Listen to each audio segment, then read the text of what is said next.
Any update about the bus? The bus has started or no?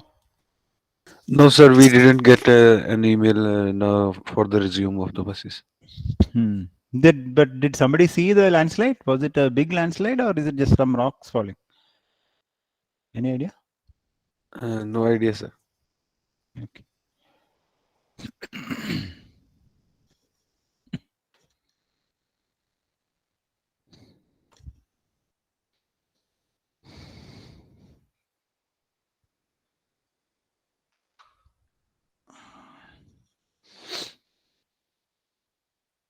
I'm recording.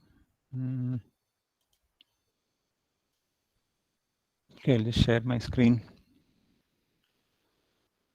I'm not very comfortable with these online classes, but we don't seem to have a.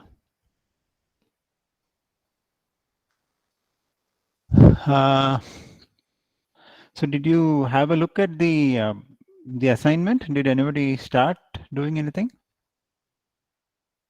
Or you'll do it after midsem? You won't have much time after midsem, okay?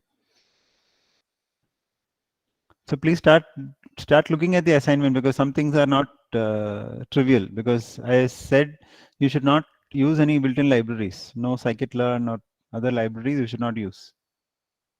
You should do things from scratch.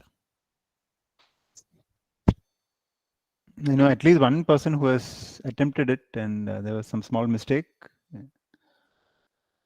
And I had given him some feedback.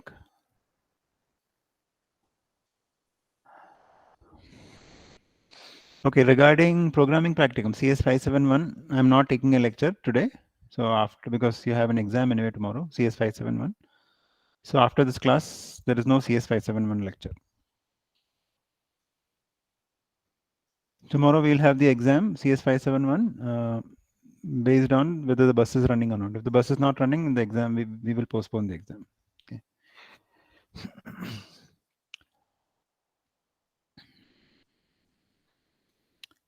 All right, so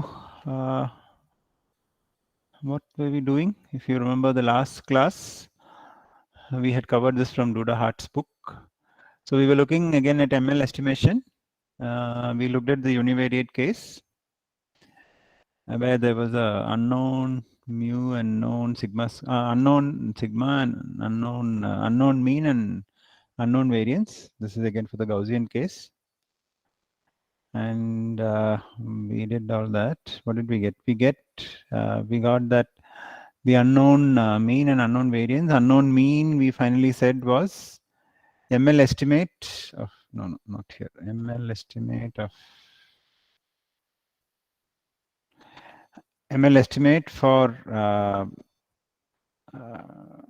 for mu is, we said, was sample mean.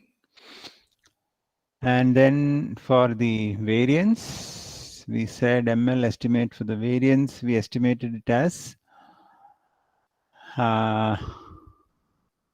this 1 by n sigma. I mean, this the sum of the square of the deviations from theta 1. Theta 1 is nothing but your sample mean, because your mean vector is theta 1, theta 2.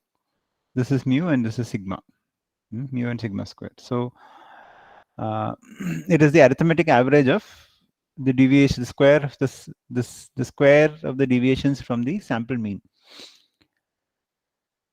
But and we also said that this is a biased estimate of the variance.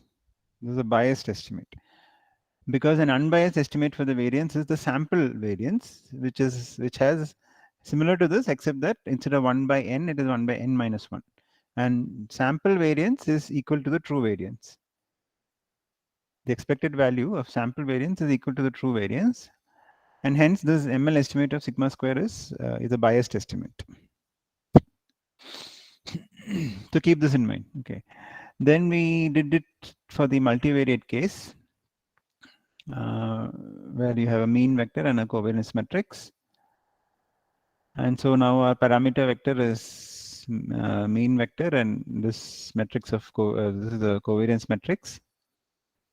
And again, we differentiate with respect to each of these. So differentiate with respect to mean and we used all these matrix derivatives, and finally we again found that the ML estimate for the mean vector is nothing but the sample mean. And just like in the univariate case, this is also an unbiased estimate. This is an unbiased estimate. Now what was pending is, now we will do for the covariance. Covariance was pending. Yes, so we have yet another online lecture. So let me write down the likelihood function, the same likelihood which we saw earlier.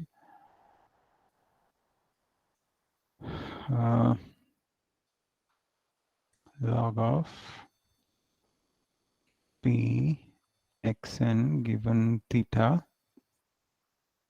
was written as minus d by 2 log of 2 pi minus half log of sigma minus half x, what is it, xn, okay. So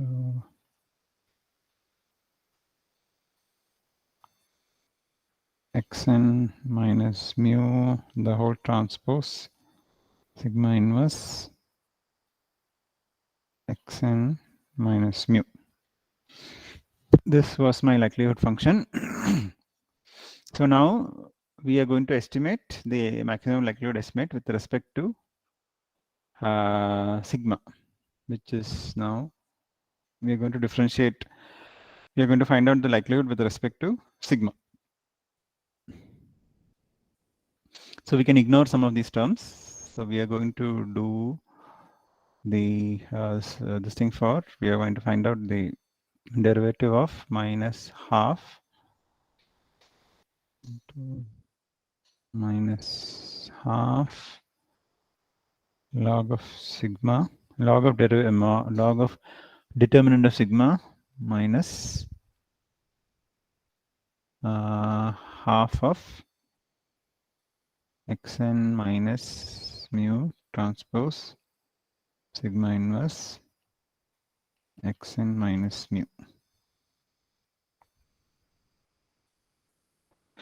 Okay, so we will use the following identities,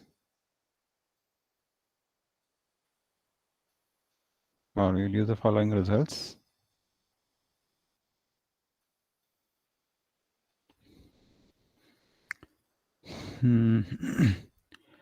D by dm log of m, where m is some matrix, is equal to m inverse.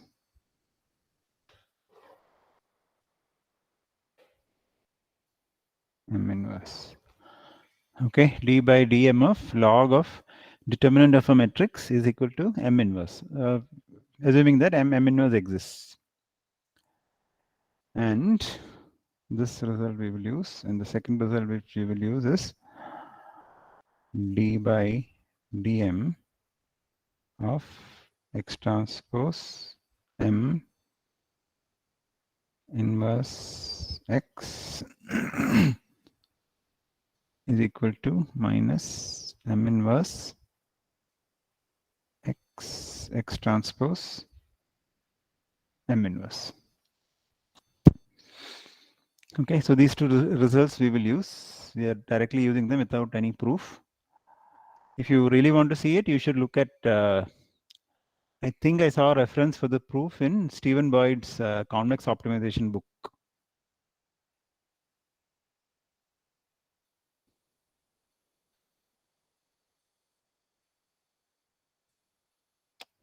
Boyd's.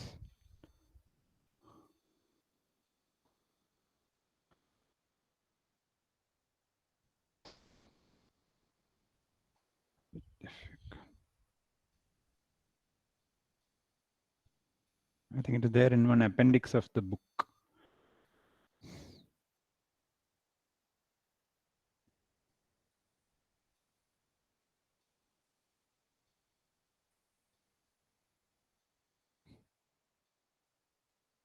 The book is freely available. You can download it if you want.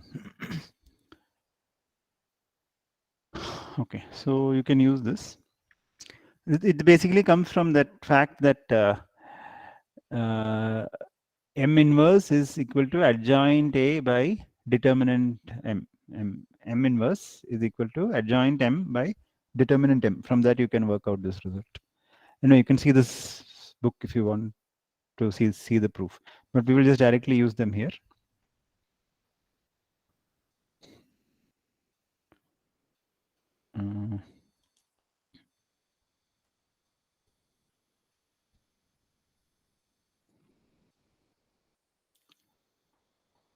Okay. So the result comes straight away from here.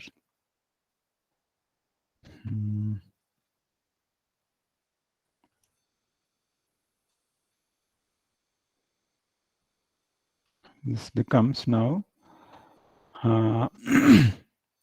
half of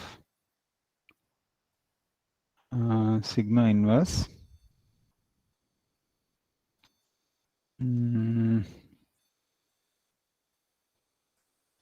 what is this is so this log of sigma, log of determinant of sigma becomes sigma inverse, and it will become plus half of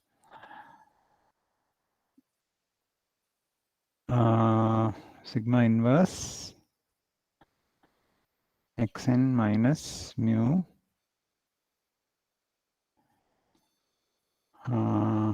xn minus mu outer product sigma inverse, and this is equal to 0. There a minus half I'm missing somewhere. Oh, there is a minus half here. This minus half. This minus half. And I can take sigma inverse out. And of course, this is for just one example. So if you want to do it for all the examples,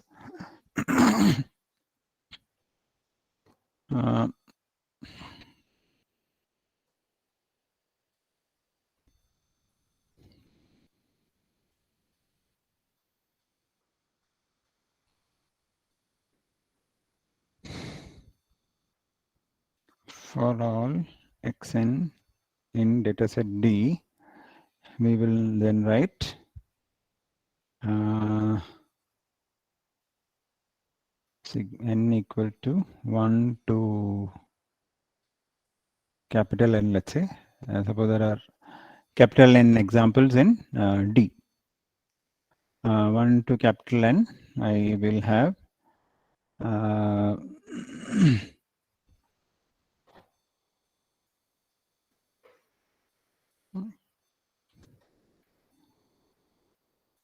sigma inverse is equal to summation n equals to 1 to n sigma inverse xn minus mu into xn minus mu transpose sigma inverse. The summation, okay, you apply it for all of this. Now if you just rearrange, we can just, okay, let's I can take the sigma inverse out. Then there is the summation n equal to 1 to n. I have I here is equal to n equal to 1 to n sigma inverse xn minus mu the whole transpose sigma inverse. I can let me pre-multiply by sigma.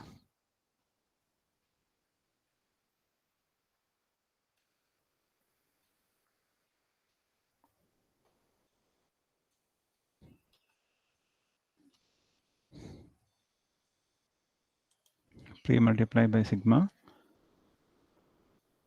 What do I get if I pre-multiply by sigma? I will get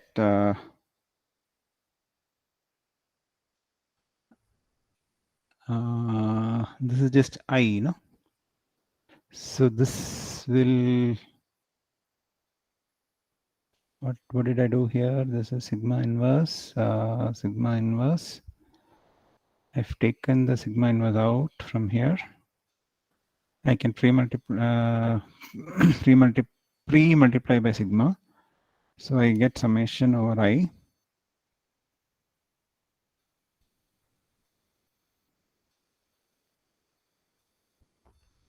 N equals to 1 to n, summation over I is equal to pre-multiply. No? So that one sigma will go from the other side. N equal to 1 to n.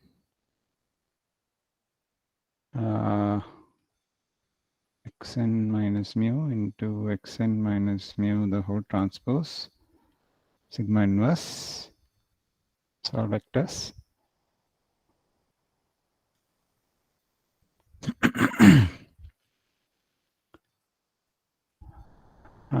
So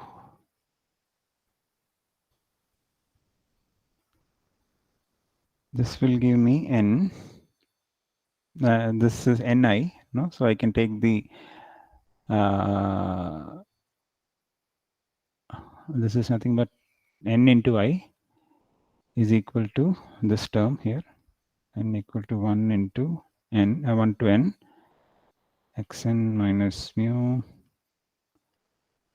xn minus mu the whole transpose sigma inverse. And from here I will get, then I can, let's say pre-multiply by sigma. I mean, I can post-multiply by sigma.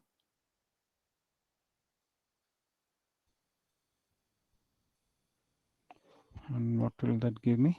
Why my keyboard is not working?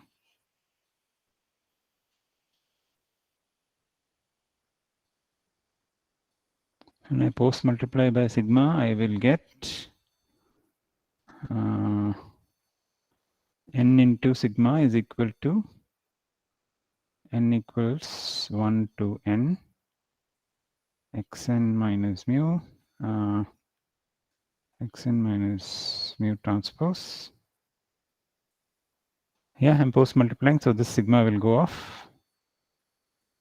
And then finally I will get sigma is equal to 1 by n equal to 1 to n xn minus mu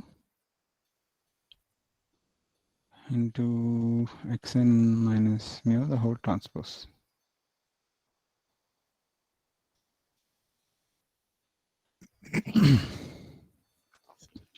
Okay, similar to what we saw for the univariate case, this is nothing but the average of the outer products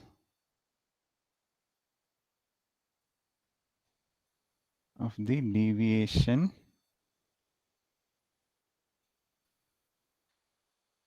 from the mean. And we saw in the earlier case that this was nothing but the sample mean x bar bar, which is mu ml, which is the sample mean. And this estimate, I will call it sigma ml, is a biased estimate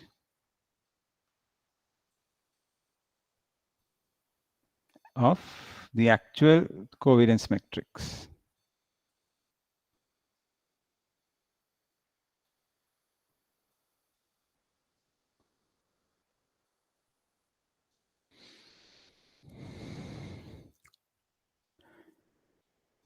Okay, so it's very similar to the univariate case. So if you have followed that one, then this one is pretty much an extension. We just use these two results.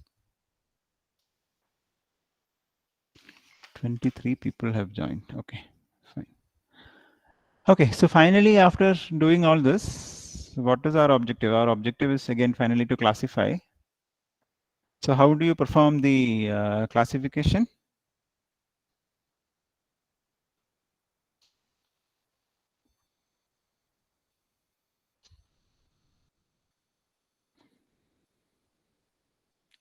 Same as what we did earlier, except that now we will replace the estimates by the ML estimates, whatever estimate we have. So P of Ci given x, which is the posterior, is equal to P of x given Ci, okay, into P of Ci. This is basically what we want. So P of x given Ci is what we have been doing so far by using the maximum likelihood estimate. So this is nothing but P of x given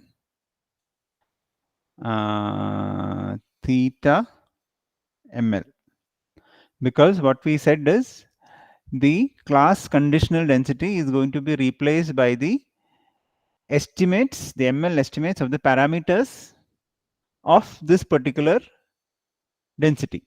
So that is and this is particular to to this particular class. So this should be theta I ml.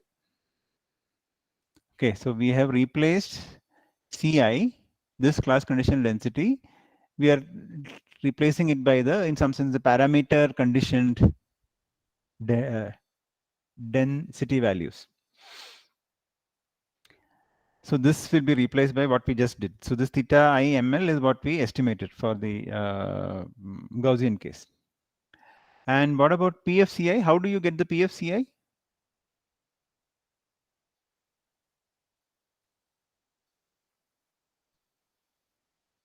Where to get this? Where do you get the PFCI? Yes, somebody has to tell me now. Yeah, earlier I told you that somebody will give it to you, but who will give it to you and how will you do it? For example, in the assignment I have given you the prior probability, but in practice, how will you do it?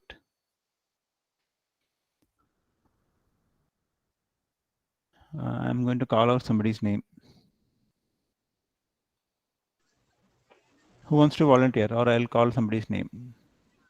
So is it given from earlier, earlier training data, sir, which we had? Given from training data set. Can you be more specific? Finally, I need to replace this PFCI with some value, right? What is that value? Let me think over it. So the total number of samples we have and the samples belonging to that class. Yeah. So you can estimate this by Ni by I equals 1 to C Ni. So the proportion of examples belonging to ith class divided by the total number of examples, training examples. Okay. Ni are the number of training examples from class I. So you can estimate it like that. And of course, this theta I ml, we just saw how to do it. Theta I ml is nothing but the argmax of the log likelihood function of di given theta, argmax over theta. Okay, these are all vectors.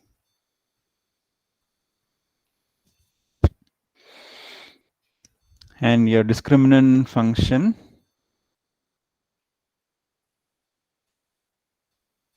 exactly the same will be P of x given theta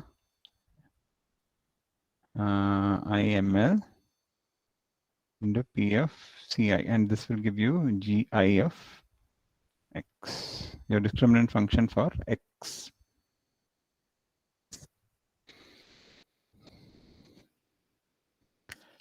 Fine. Is this clear what we have been doing? So we will now replace the maximum likelihood estimates.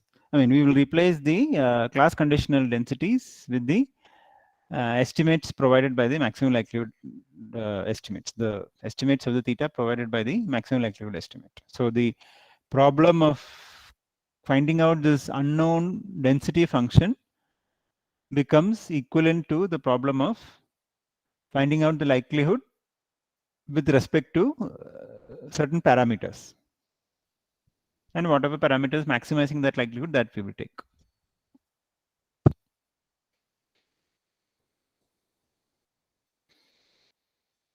Fine.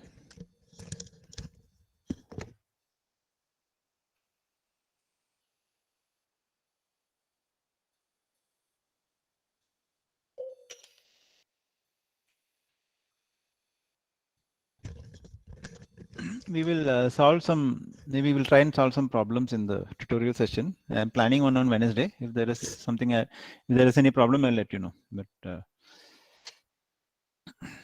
hopefully, I don't know if the bus will run or not. Fine. So we had done the ML. We have done it only for, currently we have seen only the Gaussian case, normal distribution, but in principle, it can be done for any form of the density function. Now, for example, we will just quickly see univariate, let's say exponential density.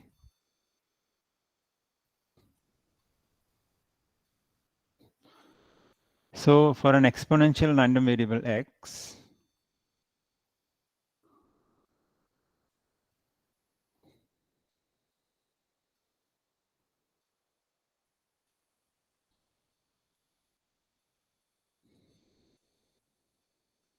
for an exponential random variable x, the density function of x is like this, lambda e raised to minus lambda x, if x greater than or equal to 0, 0 else. Okay, so the exponential density function, I don't know if you have seen it, but it might look something like this. Something like this. Okay, it is, these are your values of x. Exponential density function looks like this. It is it is basically it captures the decaying. So it is typically used to model the waiting times, waiting time of something, waiting time of how long you need to stand in the queue, for example, or waiting time of how long is a particular phone call. No. Exponential density, it has a parameter lambda. Lambda is the rate, and it's called the rate parameter. Okay, it can be shown that the expected value of x, if x is this, is 1 by lambda. So lambda is giving you the rate. Rate means how many times it is happening per unit time. So if it is happening, let's say twice in a minute, for example, then the rate will be 2. I mean, if the lambda is the rate, right? Rate is number of times it is happening in 1 minute, let's say 1 minute or 1 second, whatever. So the rate will be the reciprocal of that. So if you want in terms of x, it will be the reciprocal of that. So it is if there are twice it is happening in 1 second, then the time of happening is half a second. That's basically what it is. That's basically what the E of x tells you, right? So rate is the reciprocal of the expected value. It can be shown this. It can be shown expectation of x square is equal to 2 by lambda square. It can also show the variance of x is 1 by lambda square. So please do this all as homework. Okay, so now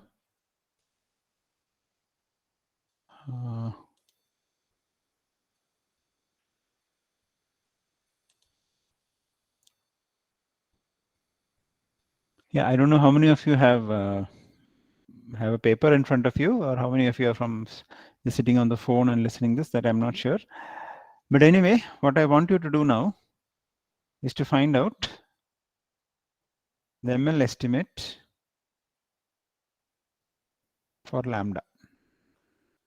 So that is, assume that your class conditional density is exponentially distributed, and you, so the parameter here is, there is only one parameter, which is the rate. So now how will you find out? How will you apply the maximum likelihood technique to find out this ML estimate for, I want you to find lambda ML. So how will you do it? Apply the same procedure as earlier. Apply the same procedure as earlier. Find out the likelihood function and differentiate it with respect to lambda.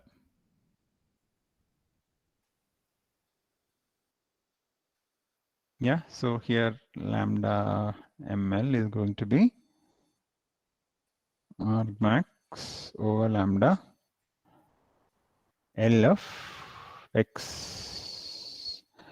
I don't know what is the notation I wrote here. L of, I've just written it as L, I think. No? Do I have I written it anywhere? No, I've not written it anywhere, but I think it is just L. Let me see if I have written anything here. It is just written as L. Okay, I will also just write it now as L.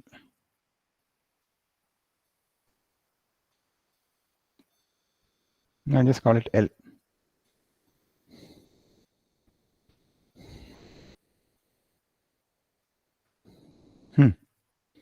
Yeah, can you just solve it?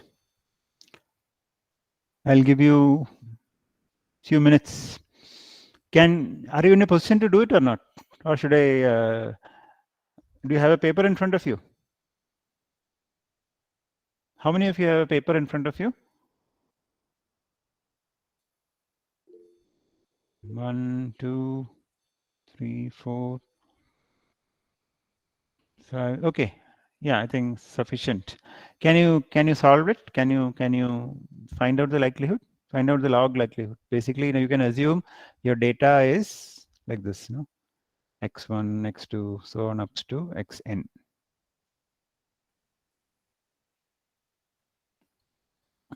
You're going to find the argmax for this L. Actually, I can write it as L of theta because like it is a likelihood function is a function of the parameters. So I will, here the parameter is lambda. So I can just write it as L of lambda. Yeah. And you know what is L? You know what is L? L is nothing but, what is L? L is nothing but your P of xn given lambda.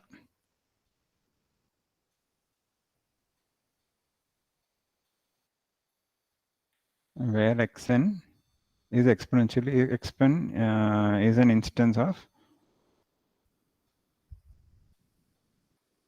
x, and x is exponentially distributed with lambda, parameter lambda. That's what we did here.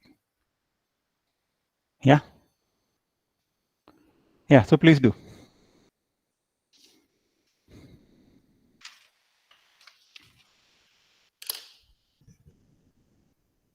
Yeah, Jay Sharma and Ayush Dwivedi, you can lower your hands.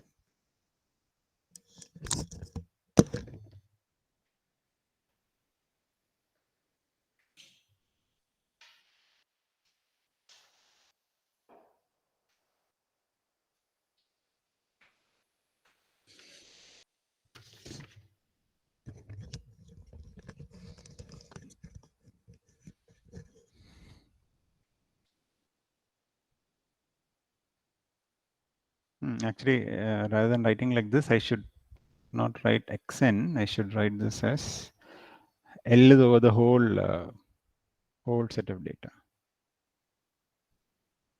Likelihood function is over D. And of course, here it is the xi is our IID.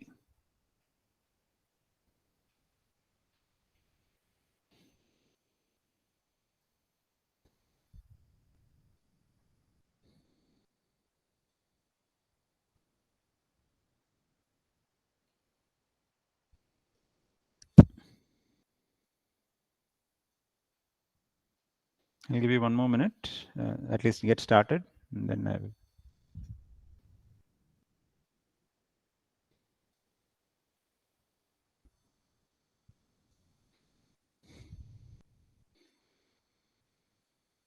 How many of you are attending this from hostel, or how many are from hostel? Where are you sitting? Library, hostel? Where are you guys sitting? A lab? Library. Are you using internet? I mean, IIT internet, or are you using your own data plans?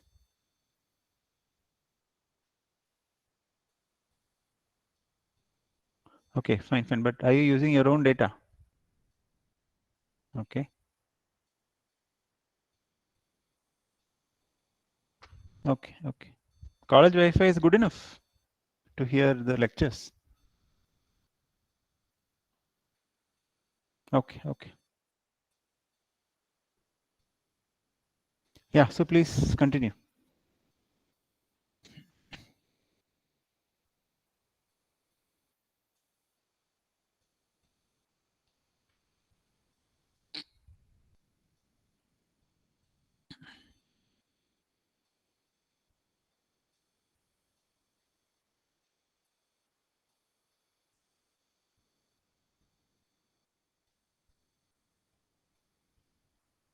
You basically need to find out an expression for this.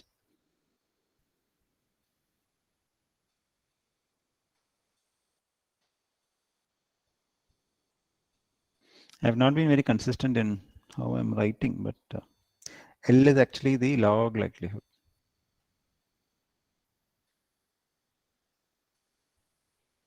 Okay, I mean, because it is a monotonous function, it doesn't change it.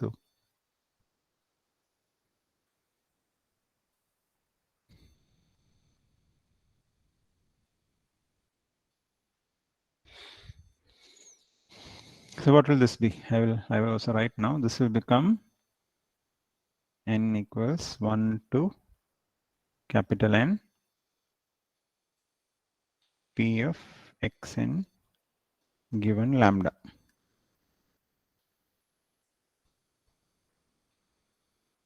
I'm taking the log of this. And this will give me, how did I get this? Because xn are IID. Okay, independent. So I can, the joint density will factorize. And now after applying the log, it becomes n is equal to 1 to n log of p of xn given lambda. And what is that? Lambda e raised to minus x. If I take log of this, I will get I'm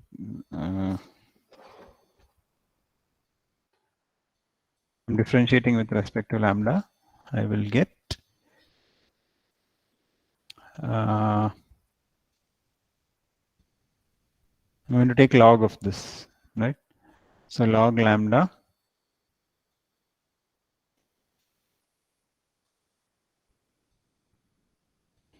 No, what am I doing? Yeah. Okay, first let me take the log.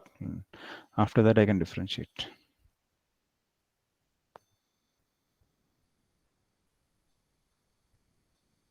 After I take the log, I get log of lambda minus lambda xn, correct, no?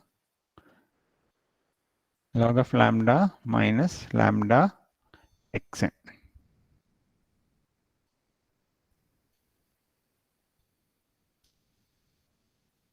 Correct? Yes or no? Have I made a mistake? Okay, now I can differentiate this with respect to lambda. Oh, I'm forgetting the summation. N equal to 1 to n. And I can take the summation, I can take the derivative, n equals to 1 to n. This will be 1 by lambda if I take the derivative with respect to lambda. And this will be minus xn. And this I'm equating to 0. Right? This is the whole summation. So 1 by lambda is equal to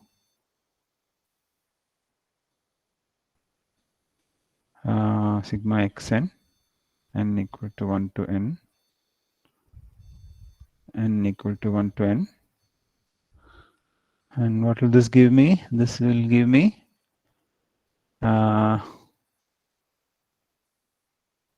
1 by lambda into n is equal to xn, and this gives me lambda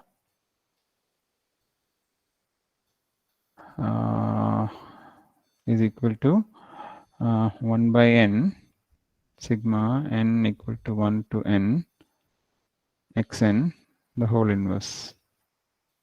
Correct? This is my lambda ml. Do you agree with me? Yeah.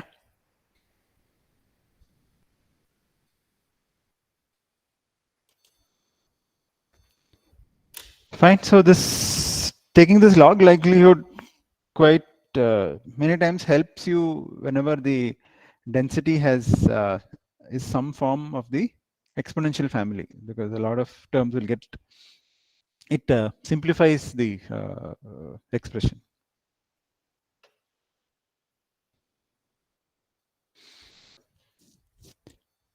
Okay, is this clear? Whatever I said? Yes. Yes or no? Okay. Okay. Fine. So yeah, do all this homework. We did it for exponential density. It is similar for the multivariate case, except that there are more manipulations involved. So we will not. This is only to illustrate that this is how it is done. Also remember what I mentioned about the biased estimate. Okay, so actually, given some random vector x, and x is an instance, or rather than saying it like that, what I should say is there is some random variable x. One sample drawn from the population will be x1, x2, up to xn. All these are vectors. Remember about the expected value of x, which is mu, this is a random vector. Remember about the expected value of x minus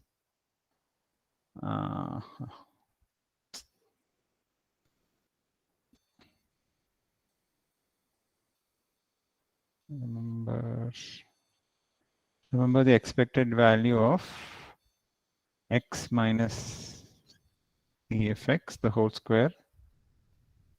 This is the variance. Okay, then remember x bar bar, which is the sample mean.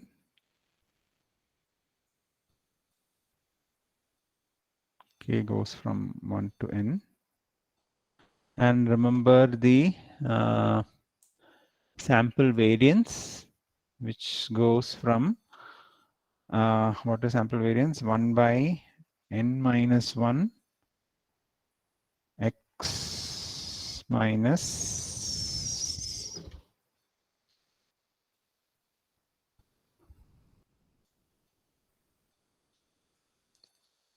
x minus x bar x minus x bar, the whole transpose. These are all vectors, right? This is the sample variance. Xk. K goes from 1 to n. And remember the ML estimate, mu ML is nothing but the same, is nothing but the sample mean. K equals 1 to n, which is nothing but x bar. And the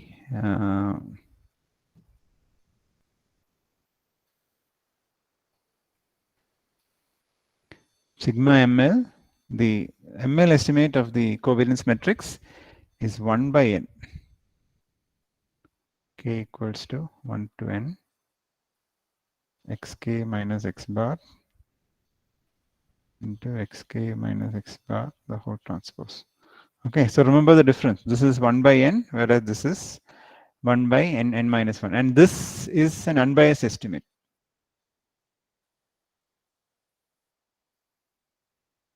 That means the expected value of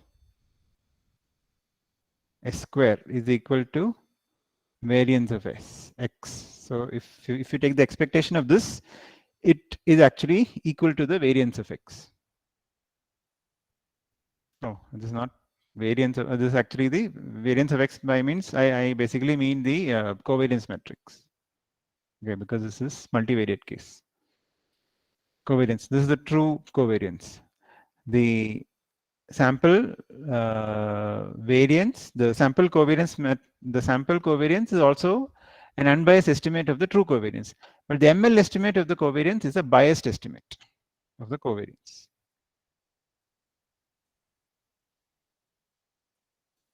It always underestimates the ML estimate of the covariance underestimates the true covariance.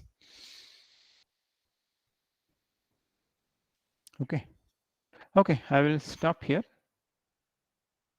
We will, if we are meeting in person, we will meet tomorrow at 8 o'clock. Otherwise, we will meet online. Okay, there is no programming practicum class now, but there is an exam programming practicum tomorrow if the bus runs. Fine, and our midsem is on 6th, I think. Yeah, the CS669 midsem, DS403.